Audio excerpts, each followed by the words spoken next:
Good evening, LowDown Nation. We are live on Instagram, on YouTube, on Twitter, and on Twitch. And tonight is going to be another great night. Tonight it is my pleasure to have with me Mr. James Abney, who is guitarist and principal songwriter for Chicago-based Key Suspects band. And this week, it has really been a joy and a pleasure to go down the rabbit hole with Key Suspect Band's music. And let me tell you, it is some really, really good stuff. So without further ado, I'm going to bring James in. James, Hey, how are you tonight? And doing great. How about yourself? I cannot complain. Man, you know, it's nice after a long day of work to actually be doing something you love doing. Yeah, definitely. Fully agree. So basically, as I was telling you, this project is kind of a labor of love on my part. It's just a chance to celebrate music in general, celebrate local music scenes around the country, and just meet and talk to some cool people. And like I said, I've been looking forward to this to doing this interview all week. I've really been excited. So I guess we'll just go ahead and kind of get into the meat and potatoes of all this. And uh, James, how long have you been playing guitar? Quite a while now. I started when I was 15. Got an acoustic guitar for Christmas that year, and been taking it from there. So definitely showing my age. It's like 27 years now, something like that. Been playing. So quite some time. Sometimes it doesn't feel like I've been playing that long, but the numbers say otherwise.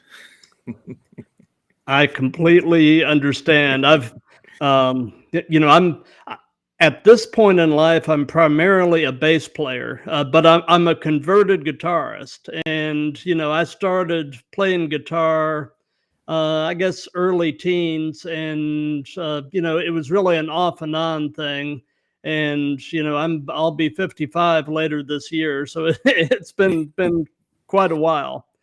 So during your guitar journey, did you ever take lessons or are you pretty much self-taught? How did that go?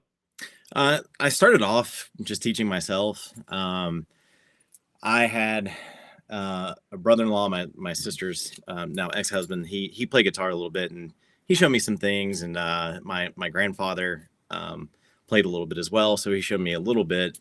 But when I graduated high school, I actually went to Atlanta Institute of Music. Went there for a little while and picked up a lot of things, a pretty fulsome learning experience from there.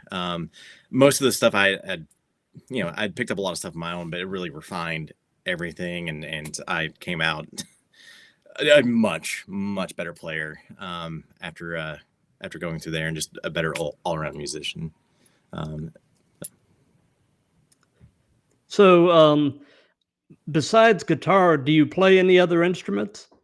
I dabble a little bit with bass, mainly just see if there's something I can unlock creatively from that, and maybe use it as sometimes writing, especially just focusing on just guitar. Sometimes you just kind of get stuck in a rut of just like playing the same guitar-based things, and you get tired of just writing around guitar. So it's like, all right, let's try to come up with a bass line, and maybe let the guitar take a back seat and go around that. But apart from a week or two of piano lessons when I was younger, really have just stuck with guitar.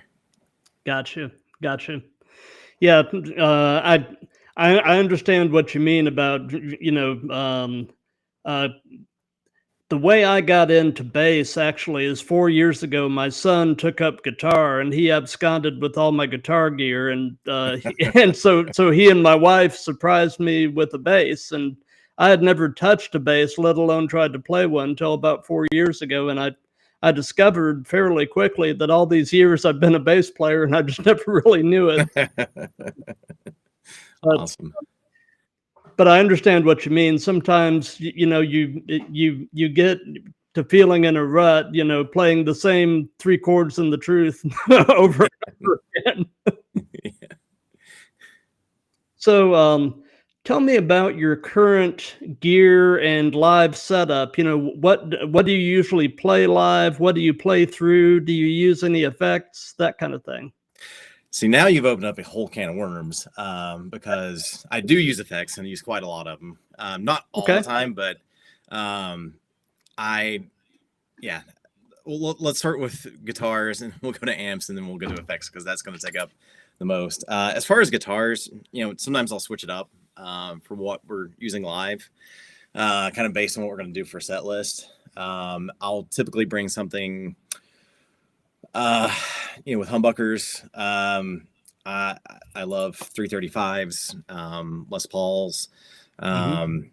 something around based on that. And a lot of times I'll bring a telly, it's because I love Telecasters. They're Hmm. simple, they're awesome, and they're not just for country. They're great rock guitars. Um, Exactly. so usually something like that. And if not that, I've also got a Jazzmaster that's pretty killer that I'll take with me.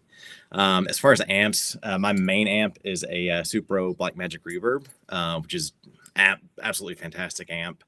I like when I can to run in stereo, so I'll usually take that and then bring something like a Marshall combo to pair with it, because two very different types of amps, so you kind of get like a fuller sound out of it and kind of making up for some of those EQ frequencies that Supro's a little more mid scooped, and so you bring something that's got a little more of a mid hump to it to kind of balance it out. As far as effects go, I use quite a bit. I have a pretty large pedal board, so quite Oh, a nice. bit on here. Um,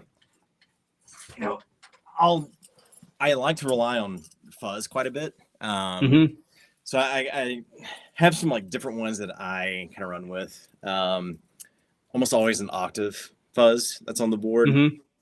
As for some songs that we use it for that kind of base the song around. So like for example, Snake Handler on the EP, I use an octave Hmm. fuzz on parts of that. There's a couple of other songs that we do that I'll use that.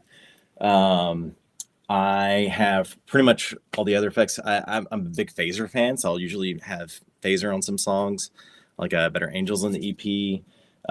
Also, a big user of reverb. I like a lot of times for like recording purposes to put like a big reverb and just have the guitar do something really simple in the background, just to kind of fill in Hmm. space, almost like a keyboard would, because we don't have a keyboardist.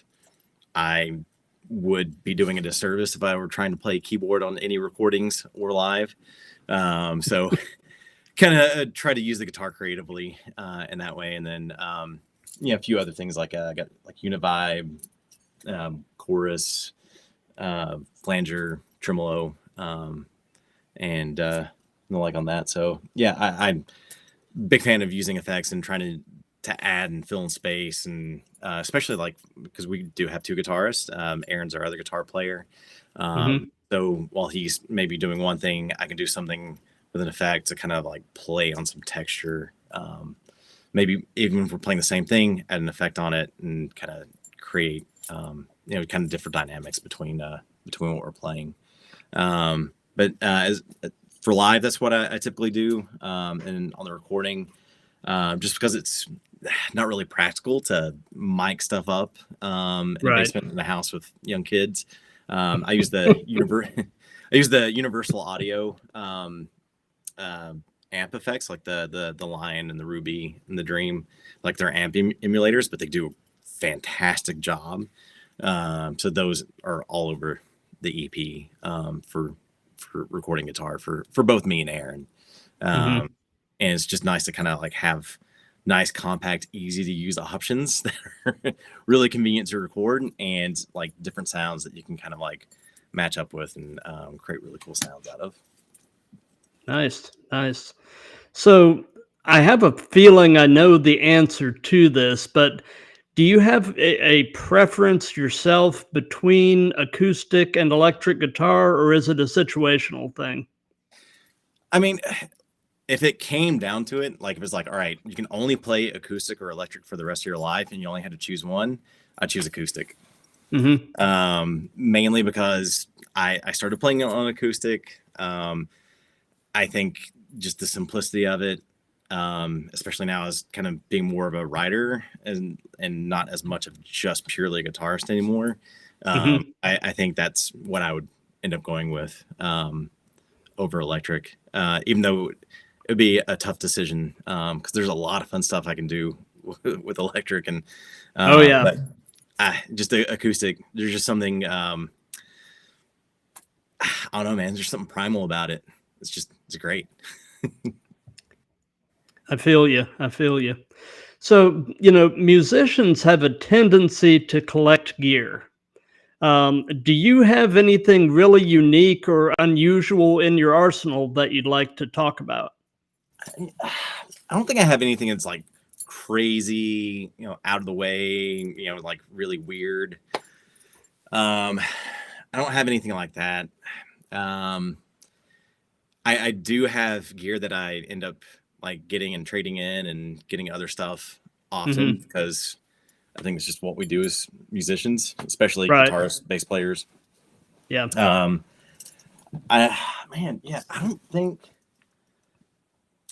I have anything that's just like super unique. That's Yeah, fine. It's yeah, just a, yeah. I did have um, like a really cool heritage um, semi hollow body that was really cool. Um, and I ended up trading it in for some other stuff. That was pretty neat. But actually, you know what? I think one of the most unique things I have is my grandfather's guitar. oh, that is very cool. Yeah, yeah, he's been gone for quite some time now. Hmm. But it was one of those things that he left for me. I mean, it's just like an old Silvertone kind of classical style guitar. Hmm. It was really cheap from back in the day. I don't think it's worth much. I mean, at least monetarily, but it means it has a lot of value to This me. It's pretty this great. the sentimental value is worth more than any amount of money. You Yeah, know, absolutely. So that's probably like the coolest thing I got, the most unique thing. that's cool. That's cool. So, how often do you change strings? That's actually an interesting question because I know a lot of guitar players like to change their strings often, but Hmm. I kind of flip back and forth between which ones I prefer. Either the Ernie Ball Paradigm or the D'Addario NYXL strings. Those things last a long time. Like they hold up really well and they don't get dead pretty quickly. Like if you use like regular Ernie Ball, like for me, those end up going dead. If I go to practice, maybe 3 days after that, they're going to end up sounding toll. But with those, I mean, I keep them on until you know, they sound like crap, and then I'll change them out. Yeah. Yeah, I actually don't change them that often. So like I don't have like an exact timeline because it can vary from guitar to guitar, but Right. because I use those that just they go. I mean, they're not the cheapest strings. I mean, like 12 to 15 bucks a pack, but I mean, for how long they last, I mean, for me personally, they more than make up for that cost and their length. Right. Right. Yeah. I always pose that question in my bass player interviews, and it's interesting because bass Oh man. strings are not cheap. I mean, No, yeah. When I first got like a bass to like kind of mess around and do demos with, it's like, oh, yeah. I'll get some strings. I'm like, wait, they're how much? Like, good Yeah. lord. You have to take out a second mortgage to restring your bass. I mean, Yeah, pretty it's much change those when you're at risk of getting tetanus. So, yeah. So, who are some of your personal musical influences? man, you're probably gonna love this. I mean, first and foremost, Rush, Hmm. my absolute favorite band, for many reasons. Obviously, I love Alex's playing.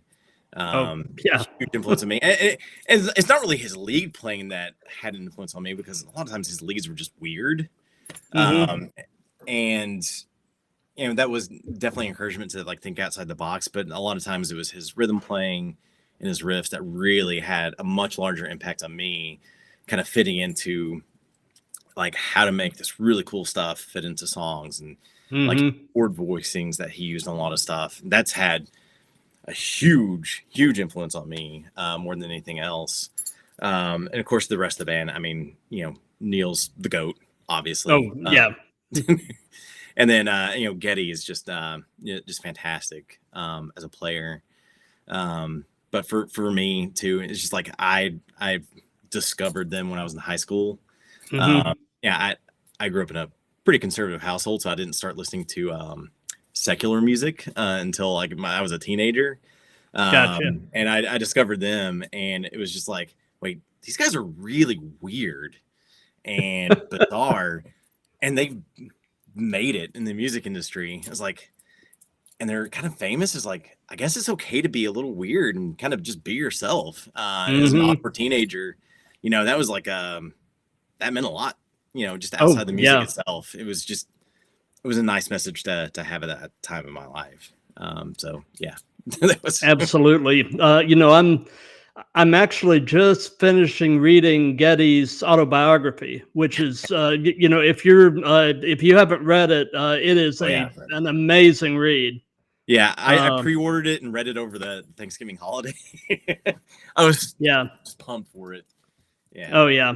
And on the subject of Alex, one of my favorite Rush songs is "The Trees." Just with the acoustic work yeah, that he does on that song, it's just such a departure from what he normally did. I yeah. just love that song. Oh yeah, yeah. And that's another thing too. Like I ended up playing a little bit of classical guitar in my 20s, Hmm. and a large part being motivated by Alex, and his playing. I was like, man, this is kind of cool, and just ended up picking up the nylon string guitar, and learning some classical pieces to work on that fingerstyle playing, because I thought that was really cool that he did that and worked that into his playing. Right. So yeah, highly influential in me. And that's probably like the biggest. But I also grew up in the '90s, so like Jerry Cantrell from Alice in Chains, Hmm. also another big influence. And one of the reasons I really liked him is he did a lot of acoustic and electric work, and sometimes blending those into the same songs. And I thought that was really cool. And I liked it personally. I liked a lot of their acoustic songs way more. I mean, "Don't Follow" is my absolute favorite song of theirs, Hmm. um, which is basically like a country song. And then songs like "Brother," and then their whole MTV Unplugged was just, that's what got me into them. Like I first heard them through that, and it's just like, who are these guys? Like this is Right. awesome. Really got into them. Smashing Pumpkins is another one I was really big into.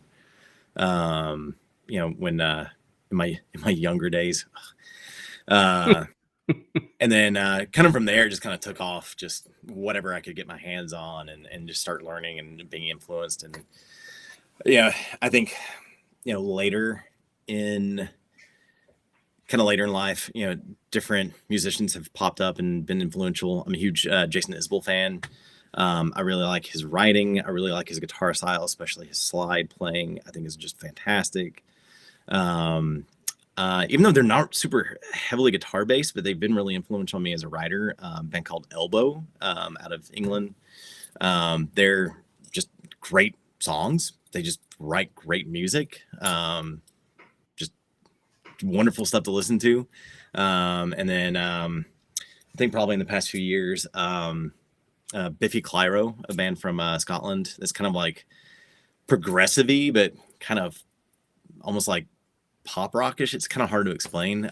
They're really awesome band that discovered a few years ago, and I've just been like soaking up stuff from them. And then Scott Holiday from Rival Sons, also another Hmm. person I really like, and been influenced by in the past few years. So, What was the very first concert or live show you ever went to? Um, yes, I was kind of thinking about this, and because I kind of mainly grew up in the church, I'll go with like my first secular concert, which seems like Mhm. a complete 180 from what I was raised on. But it was Seven Dust. And I don't know if you remember this in Chattanooga, but a venue called the Bay. I don't know if that was around when you were there. I don't think so. It Where in Chattanooga was it? I can't remember. It was like in it's like in a loading dock basically where they built it into. Is it? Hmm. I can't remember exactly where it was at because it was. I mean, it's been closed for quite a while now, and for a long time is like about the only venue in town. You can't Gotcha. really, yeah, catch anyone Well, at, but yeah, it's all them. well, like I said, during the time I was in that area, it was still just basically a sketchy, dirty old railroad town. Yeah, this is about when it was starting to change, and like, yeah, the Bay was about pretty much the only place where decent sized acts. Like you wouldn't have like they'd have like McKenzie Arena, and that's where like at that time I don't even know if any really big acts were still coming through there. And so the Bay was about the only like true like touring spot that people would hit up at that time. And I remember yeah, like Nickelback when they were first like coming through and like really hitting, like How You Remind Me came out, they played there. And then a band I was in back in the day, we ended up playing there, an opening for a band called Raw. I've heard of them. They were kind of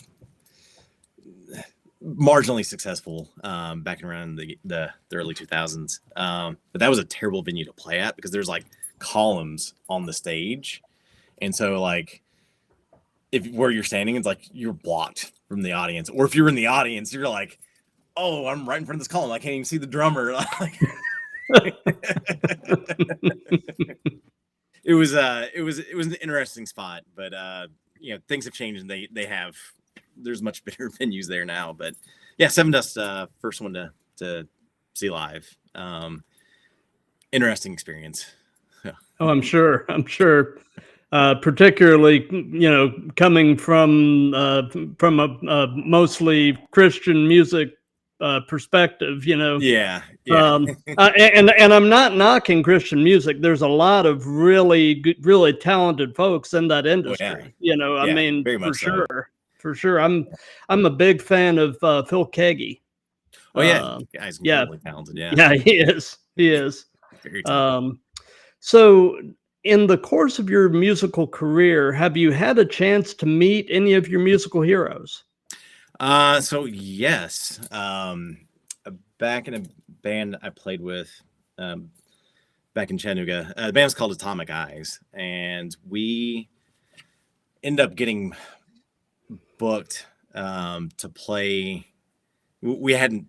I can't remember exactly how we got connected with this dude, but he booked bands for like military bases, and we got to do some really cool things. We got to play on military bases in Italy and Japan, and he got us booked for this festival at Air Force Base. No, is it Air Force or Navy? I can't remember. It's in Hawaii. It's called Bay Fest, and we got to open for Collective Soul. Oh, nice. Which we were like everyone in that band, big fans of Collective Soul, fellow Georgians, Mhm. and they were big at that time, and we got to meet just about everyone in the band. Mainly, we got to talk to Ed, lead singer, for a bit. Mainly talked to their bass player Will for a while. Their original lead guitarist Ross was no longer with the band when we played with them for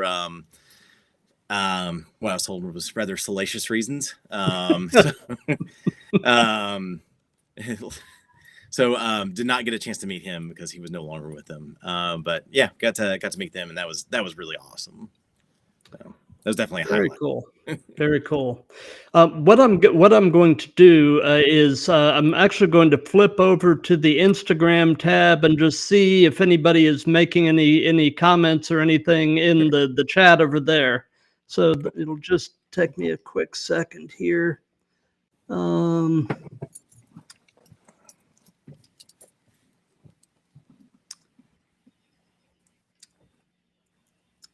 Oh, Jason McLean, who was my previous guest, just said what's up, and Key Suspects actually just commented Rush, and we've got a bunch of people in the Instagram chat right now.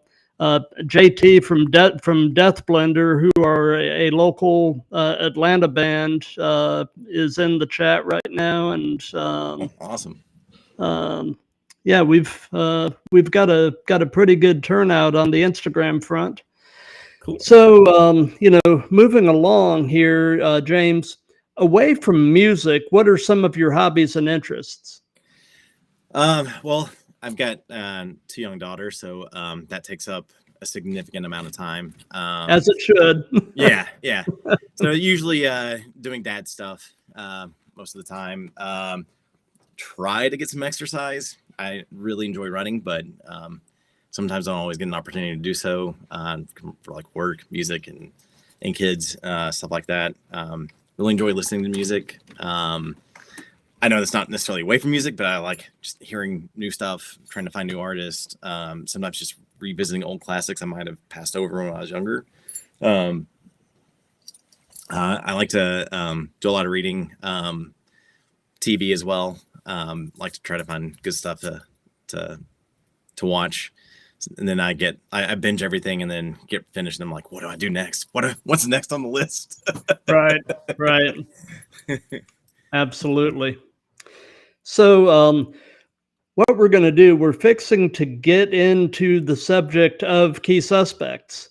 And what I want to do first is for people that are watching this that may not be familiar, I'm going to just play a little bit of a video that I ran across on YouTube that'll basically give some folks just a taste of what the band's all about. So I'm just going to share my screen real quick, and we will go to that.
Like I said, I just wanted to just play a minute or so of that, just to give everybody just a quick taste. I love your singer's voice. Awesome. He really has a very expressive voice. So tell me a little bit about the filming of that video. You know, what was the story with that? Yeah. So we wanted to get some videos to promote the EP's release. We wanted to find a cool spot to record some stuff of us playing.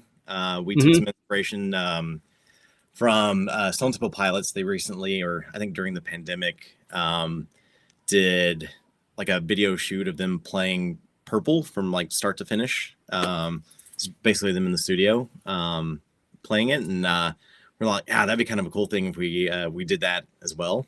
So Mm-hmm. we found a place that's really close to where all of us live, and um, had a like, really cool room. It's like their recording space, live room. Like, all right, man, this looks pretty cool. Let's book it. Got some friends to help film the video, and they came in and we filmed that and a couple of other songs and used it for a really cool practice space for the rest of the day as well. So yeah, pretty much the story Nice. behind that. Cool. So tell me about Key Suspects. How long have you guys been together? How did the band form? Where did the name come from? That kind of thing. Sure, yeah. So I'm actually the new guy in the band, Okay. which I joined over a year and a half ago. It was I think October of 22 is when I joined. The rest of the guys had started playing, I think, like right before the pandemic really hit. Mm-hmm. I think some of them are related. The bass player is the father of our drummer, so that's a father-son rhythm section. Oh, that's cool. Yeah, and then there's like cousin connections for Alfonso, our lead singer, and Aaron, our other guitar player. So they've known each other for quite some time, and just wanted to start kicking around playing music.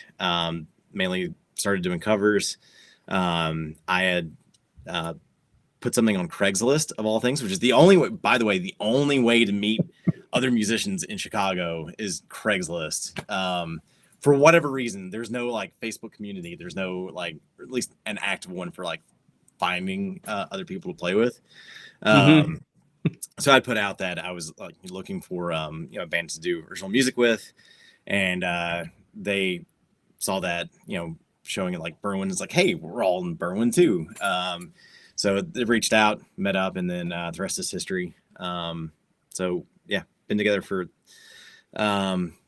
year and a half ish plus. And the name, they'd come up with it.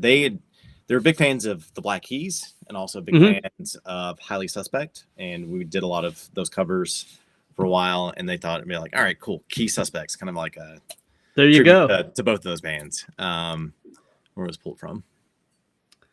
Very cool. So, tell me about the songwriting process within the band. I know you're one of the primary writers, but is it mostly you, or is it a collaborative thing? How does that go? Yeah, it's mostly been me so far. We are looking to like start writing together. That's something that Mm-hmm. we all definitely want to do, and we'll get to. So I'll typically like put together like a demo of a song. So I'll come up with something and present it to the band, like a recording that I'll put together on Logic, and I try to have as much of it like done, like thinking about like, all right, dynamic structure, anything that's kind of rattling around in my head on it, and then send it out, and then we'll kind of woodshed it at practice and kind of figure out like, all right, this section doesn't work, we'll take this out, or let's change this to the intro and then change this to like a verse, and add different vocal parts, add kind of twist some things around in it, sometimes maybe change the tempo. So yeah, we'll kind of have like a pretty good well-formed idea, and then kick it to the band, and then we'll start tweaking from there. Nice. So is Key Suspects anything approaching a full-time thing? If not, tell me about your day job. No, it would be nice if it was, Wouldn't it but though? it would be very nice if it was a full-time thing, but unfortunately it's not. So I do have a day job.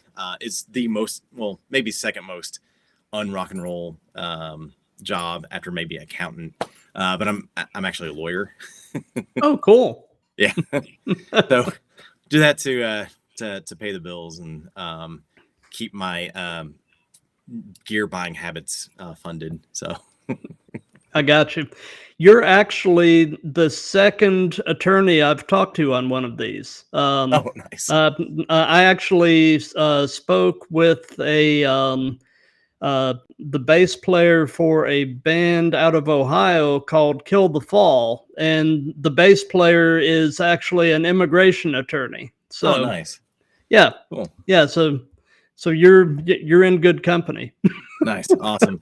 Yeah, it's yeah. Yeah, it's kind of an odd thing, right? It's like people in the legal industry is like, oh, you play like guitar and do like rock stuff. It's like, okay. And then like people in rock are like, you're a lawyer. It's like, man, it's like these things don't seem to go together at all. Right, right. What out of curiosity, what area of law do you specialize in? To make it even more on rock and roll, mainly focusing on like finance. So Oh, okay. so a very boring, very not yeah, it's yeah, not very rock and roll. But hey, it pays the bills and it keeps you in gear. Yes, yes. and it keeps you and keeps your family happy. Yeah. So. Yeah, and it was kind of funny too is like musician lawyers. I went to law school much later in life than what most people typically do. But I ended up doing we had a band with people in law school. So we actually just did some like covers and stuff and played some like local bars. And that was actually a lot of fun. We did a lot of stuff that I would normally never play. Like we did, did a lot of like pop stuff. So we'd do some like Beyonce or Amy Winehouse. And that was actually a great learning experience to like just learn some stuff completely out of my wheelhouse, completely out of like what I've learned before. It's like I came out of that actually a much better player and just like a better musician from like, just doing things that I just wouldn't normally do. It was a really great experience actually. Right. Sometimes getting out of your comfort zone is really a good thing. Man, I would highly recommend it to any musician out there. Just like, if you're a metal guy, go learn some country, go learn some like R&B, like go learn some of that stuff. It's like you'll pick up something that you did not realize that you'd be really helpful in your other playing and your other style of music. Like it's really helpful. Oh yeah, the guy Jason McLean that I had on previously, he said that he plays mostly rock and metal, and he said that Motown is a huge influence on his bass playing. Oh man, exactly. Bass players, man. Oh yeah, guys were absolutely killer, man. Like I can see how that being beneficial to any musician to go back and learn some Motown. Absolutely. So what is, if you can narrow it down to one or two anecdotes, what have been some of the most interesting experiences you've had playing live? The most interesting thing was opening for Collective Soul because that was a huge crowd. I think for that festival was like 20,000 was in attendance. So that's like by far the coolest thing playing live. Kind of really hard to top that, I realize. So yeah, that's like the coolest thing. Yeah, I can see where it would be. That's a hard act to follow. Yeah, apart from that, like I can tell you some like war stories of like playing in like swamplands in the middle of summer and like just sweating your butt off and trying to play live and like, am I going to survive this show? Right. But that was pretty great. Hard to top that. Yeah, I can definitely see where it would be. So, what is your favorite Key Suspect song to play live? Man, it's got to be Snake Handler. EP. It's a fun song to play live. It's a really cool riff. There's some really cool changes in it. And it's just like, I don't know, just the pace of it too is just like it rocks. So I've got some really cool parts in it. So yeah, that's another one of my favorites off the EP. That's really a great song. So. Thank you. I really appreciate it. Yeah, that was it was an interesting one to write, and really fun one to go through. Yeah, it's fun to play. Mm-hmm. Mm-hmm. So before going on live, do you have any pre-show traditions or things that you consistently do before you go on live? I sort of compare it sometimes. Some athletes will unlace their shoes and relace them before they play a game. Do you do anything consistently before you go on? Not really. I check and make sure all my knobs are right on my pedal board, outside sound check, make sure things are set up and in tune, make sure everything's like in its place. Apart from that, just making sure I look pretty before I get up there. It's a joke. And yeah, I mean that's really it. I'm usually pretty quiet before shows. I jump around and try to reserve a lot of energy for that. Gotcha. Try to be pretty active up there. So yeah, I really wouldn't say I have anything. Maybe try to get a cup of coffee. That's about it. Gotcha. So, I know the answer to this, but what is your hometown? Ringgold, Georgia. Yep. Mainly famous for one thing. It's where Dolly Parton got married. Hello, Dolly. Nice. Yeah. She got married at the wedding chapel, little Ringgold little wedding chapel or whatever. So that's like the big thing that that it's known for. Yeah, it's for those that don't know, it's just south of Chattanooga, Tennessee, straight up I-75 from Atlanta. Right. Like I said, I went to college up on top of Lookout Mountain. We were in Georgia, but just barely. and so I mean, I spent 4 years up in that area, so I know it very, very well. What is your favorite thing about Ringgold? I mean, honestly, it's still got some family there, so going back, seeing family. And apart from that, just the natural beauty. I mean, it's just it's beautiful there. Oh yeah, absolutely. It's really hard to beat, especially try to go down every Thanksgiving, and that time of year is just it's perfect. I mean, the weather's like usually in like the mid 60s. Leaves are fully changed and just right. It's just it's gorgeous. Always try to go for run in Chickamauga Battlefield. Oh yeah, just a great place to just walk around. It's very quiet, very very pretty. Unless there's deer running around and you almost get trucked by one running, which almost happened. True story, huh? Yeah. Nearly had a near-death experience, very unexpectedly. So, how did a Ringgold boy end up in Chicago? My wife's from Chicago. Oh, okay. Yeah, she that'll do it. Yeah. I mean, it's a journey, right? So, like, she actually, she's born and raised in South Side of Chicago. Ended up going to college down in the Chattanooga area. She had hung around for a while afterwards, and then we both worked in retail at the same mall and ended up meeting each other that way, and fell in love, and then slowly but surely worked our way up to Chicago. So it was we got married, lived in Chattanooga for like a year and a half, lived in Nashville for a year, lived in Indiana for 3 while I went to law school, and then finally got up to Chicago and been here for 7 years now. So. Which mall were you working in?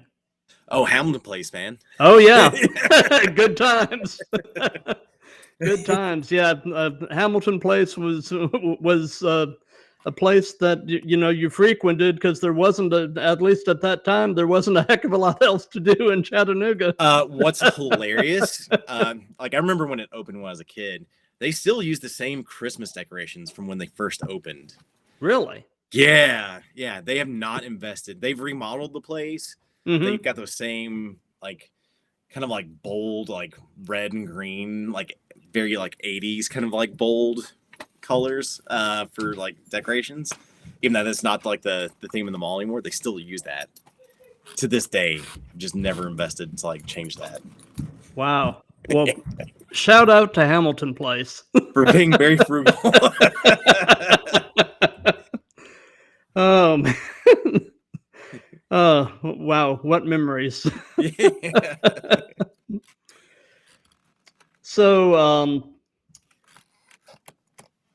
this the question I'm fixing to pose has become one of my favorites, and I've done this in every one of these that I've done, and I always get the most interesting answers. And that is, knowing everything you know now, if you could give advice to your younger self, what would it be? Enjoy the hell out of it. Like just you're only young once, and it's not too long before things start hurting that you did not expect to hurt. And it's like wait until you're 50. 40s are already 40s are already a literal pain in the butt. Yeah, just enjoy it. I mean, I think sometimes I mean, like the saying "youth is wasted on the young," unfortunately, is very true. It is. Yeah, it's like enjoy it. Don't worry. Prepare, plan for the future, but don't let that get in the way of just enjoying the moment. Don't let like things will change and things will get better in the future. Like promise you, just take the time, enjoy it. Don't Absolutely. sweat too much about things. Life is short. Life is not like it's not always going to be easy, but you know the moments you have to enjoy it, do so, especially when your body is fully functioning. Yes. yes, for sure. Oh man. So, what is your do you have any thoughts on currently the music scene in Chicago? It's incredibly vibrant. Coming from Chattanooga and like a little bit of dabbling in Atlanta while ago, and having lived some other places as well. It's pretty strong here in a way that I really didn't expect. You've got a pretty healthy local music scene that's just like all over the place. There's tons of venues. With the EP release, we're like, all right, we need to like start hitting up like all the venues in Chicago. It's like, what can we play at? And we just had just like this long list of everywhere. And that's probably not even like what we're fully aware of in terms of just like maybe smaller bars or venues that you can just like, have maybe smaller setups that aren't quite as known as like Empty Bottle or Subterranean or, something like that.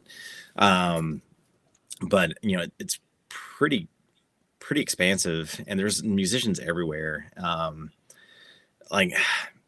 Yeah, I mean, there's tons of local like original acts that are, very active and across the board of genres. I mean, it's not just rock music. I mean, it's jazz. Chicago also has just a massive blues history. That's also a big part of the scene. A lot of hip hop, R&B, rap, rock, metal, even like country is like got a pretty healthy showing here. I mean, whatever it is, there's somebody making that music here, and it's pretty great to see. And there's tons of like if you're into like cover bands, tribute bands, if you want to do that, you can do pretty well here. As right. Well. And there's a healthy demand for that. And it's not just in the city too. I mean, it's just in your suburbs, there's plenty of places. I mean, here in like where we live in Berwyn, which is just outside the city. It's like one of the first suburbs you hit coming out. And there's like 3 music venues, and one of them's like, I think decently known. It's got like an outdoor stage and there's like a small indoor stage on one side of it and there's like a larger stage on the other side, and just like I've met so many people that are musicians and that dabble in so many different things, just from like talking to other parents at my kid's school. Right, it's like shocking where it's just like I've never just been around this much music. Sometimes it's almost like, hard to decide like what to see, what to do. And that's competing with like, national acts coming through, and there's tons of like incredible places to go see music in the city. They, a couple of years ago, they opened the Salt Shed, which is like the old Morton Salt warehouse. They turned that into Oh, a music that's venue. cool. Yeah, and it's awesome too. It's because it's been recently built. It's very accommodating. It's a great place to see a band just because of just the way it's set up. And they very active in booking bands. And then there's like the Vic Theater, which is like a more historical place, but it gets plenty of like modern acts, and it's just really, really pretty place to go see a rock concert. Talia Hall's kind of in that same vein. Aragon Ballroom, which is, had, pretty much every band under the sun come through there at some point, especially in like the 70s and 80s. And that's like just some of the places to like go see. So it's just like, yeah, it feel a bit spoiled here. Just in terms of like chance to just any day of the week, just about can go find somewhere that's playing live music. Oh yeah. Yeah. Yeah, my dad's originally from Chicago, and so, Nice. I've kind of got a soft spot for the city, but Yeah. but yeah, I'm being something of a metal guy. I'm a big Disturbed fan, and they're from up there, so Yeah. But I'm gonna pop back over real quick to the Instagram tab and just see what's going on over there. Let's see here. Gamma Apollo. That's our bass player. Oh, okay. Yeah, He says that you're an awesome guitar player. Thanks. And the band Instagram is telling me to ask you about your hats. Yeah. Damn it. No. I the chance that I like have a kind of like stage persona. So I like to wear hats when I play. Oh, that's cool. Yeah. It's just something kind of fun to do. Sometimes even when I'm not playing. But yeah, I like to wear hats. They're fun. It's just, kind of a signature thing. So that's cool. I mean, are we talking fedoras or what type of hats? Just all different. Yeah, I think they're technically listed as fedoras, but they're kind of wider brim. Yeah, if you go to my Instagram page, you can probably see a few examples, or check out like the band's videos. Gotcha. You'll see some stuff. I got a couple of cowboy hats as well. Can't not have those. So Gotcha. So, do you have any suggestions off the top of your head for any other up and coming bands to check out, or potentially to reach out to do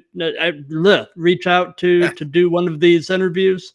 Yeah, there's a couple of bands that we've encountered, or we stay connected with on Instagram. There's one band called Young Bride. Their lead singer and guitar player Art is a really cool guy. Got to know him, and I think the bass player is the same as the guy that's in Phantasma Negra, which is another local band. That's pretty cool. Guy named Gus, really cool guy. A really great bass player as well. Really fun to see live as well. Oh, that's cool. Young Bride and Phantasma Negra, I think are two bands we're checking out. And I mean, you could probably just like check out anything in Chicago, and you'll probably find just like killer bands, like all over the place. Yeah, it's definitely sounds like the scene up there is really, really cooking. Yeah, I mean, it's a blessing and a curse a little bit in a way, right? Where it's like there is a lot going on, and I think there's a lot of gatekeepers you have to get through, for bookings and stuff like that, and right. get connected, which I think is probably in any major music scene city. I mean, I can't imagine trying to do it in like Nashville, New York. Oh, yeah. just trying to get in the door anywhere, period. It's probably pretty difficult. Right. But people are yeah, despite whatever big city reputation or Chicago reputation, people are pretty friendly here, and it's not hard to make friends and build connections here. Right, right. One thing I will say to the folks that are on Instagram, we're getting toward the end of this, but we're also coming up on 1 hour, and from what I understand on Instagram, they don't let you stay live for longer than an hour. So if by some chance the stream on Instagram shuts down, you can go over to my YouTube or Twitter. The links will be in the link tree in my bio. So just if it cuts off on Instagram, you'll be able to jump over there and catch the end of it. But this is part of an ongoing series, and one of the things that we've been doing is we let each person that gets that's a guest on here pose a question for the next person in the hot seat, so to speak. And you heard me mention Jason McLean. Yeah. He's the bass player for a band here in Atlanta called Antagonist Theory, and he was the guest before you. So he got to pose a question for you, and that is, what have you done personally to make your tone or sound uniquely yours and recognizable? That's a good question, and I feel like it's a tough one. Yeah, it is. I mean, honestly, it's just like my playing style, my playing technique. It's probably the number one thing. I've had such varied influences in how I play, and I've learned the classical background a little bit, dabbled in that. So I use some finger picking, finger style a little bit in my playing, but also just like a really good control of dynamics in my playing style as well. I feel like that's something that's been really helpful. And then as far as like actual like nuts and bolts of connecting that to a sound, I think it is trying to find some stuff that's kind of unique, to like not, I don't want to like just plug in a tube screamer into a Marshall and call it a day. Like I want to find some like pedals that have like some unique sounds, and try to add like a little bit of like a fuzzy edge, kind of using more fuzz rather than overdrive or heavy distortion, and trying to find stuff that's like a blend of vintage and modern, and trying to combine those things together. I think it's probably what I've done, if that's being. But I think like my playing style, especially like my writing style, I use a lot of like either bass note or like kind of pedal off like an open string. I do that a lot, so that's probably something that probably sticks out to a lot of people. But yeah, I'd probably say just working on my technique, and just, I sound like me through whatever I'm going to do. I just kind of make it sound just a little bit different each time. Very cool. Very cool. So, since this is a series, is there a question that you would like to pose to the next person in the hot seat? And I can go ahead and actually announce that the next person this Friday is going to be Jade, and she is the bass player for a shock metal band here in Atlanta called the Bible Belt Massacre. Nice. So, Nice. do you have a question that you would like to pose for Jade? Oh, I would say if you could if there's like one piece of advice that you could give any person just starting out learning music, whether it be bass or guitar, like what piece of advice would you give them? Oh, that's cool. Well, since you posed the question, what would be your answer? I just leaning into the guitar thing, I would say don't worry so much about learning how to like shred or play lead or anything like that. Get really, really great at playing rhythm. Like become a great rhythm guitarist, because you're going to be doing that most of the time anyway. Yep. That's going to be most of your time. And being really, really great at that will serve you much better than just learning how to shred up and down. And I too think that, kind of based off of that too, it's like if you really learn how to play rhythm, great. You're going to learn your chords. And that'll make you a better soloist as well, because you're going to be thinking about chord structure, not just like scales and stuff like that. You're going to be thinking probably a little more melodically and having a better knowledge of the songs in general, what you're playing, and how to based off that. So that would be my piece of advice.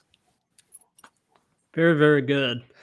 Well, I would definitely like to encourage anybody that is watching this live, watching this on a replay or whatever, to definitely check out y'all's EP, Speaking in Tongues. It's out there on Spotify, and I'm sure it's on other platforms as well. Everywhere. And man, it is some phenomenal stuff. Really appreciate it. Do you have any upcoming stuff or shows that are coming up that you'd like to hype? Anything like that? Not right now. We've been so focused on getting the EP out there and recording, and we're trying to work on recording some other stuff as well to get out there. So we're working on getting that down and just making sure that we're primed for our next live show. We've got some new material that we'll definitely include the next show. So if you've seen us before, next time you see us, there will definitely be some new stuff in there, and I think some of our best stuff yet. So awesome.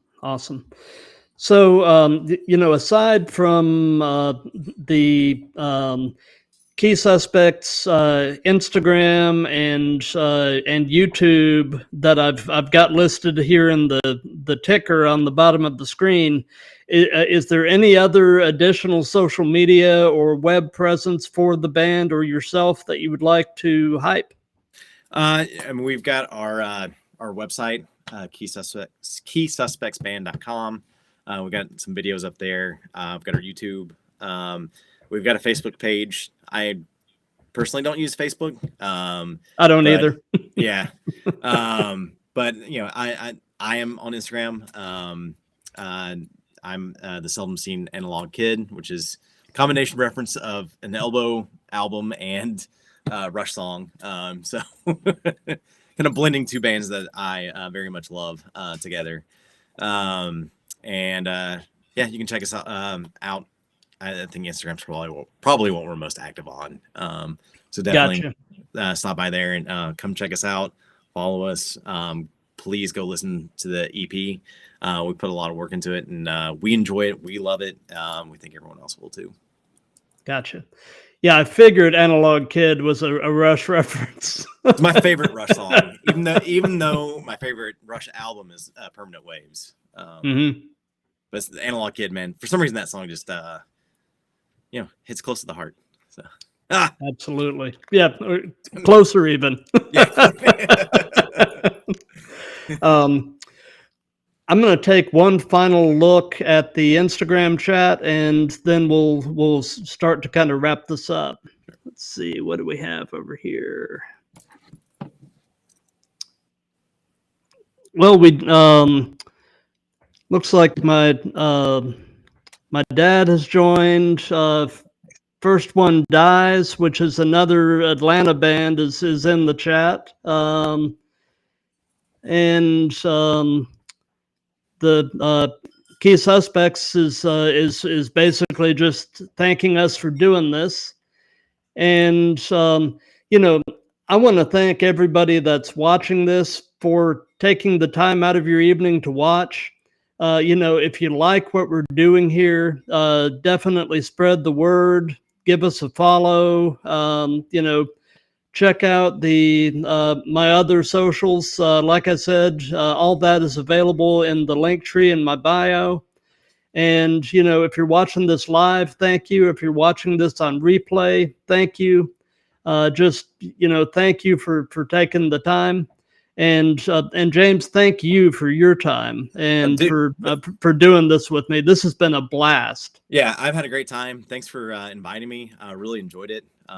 really, really had a great time. Me too. Me too.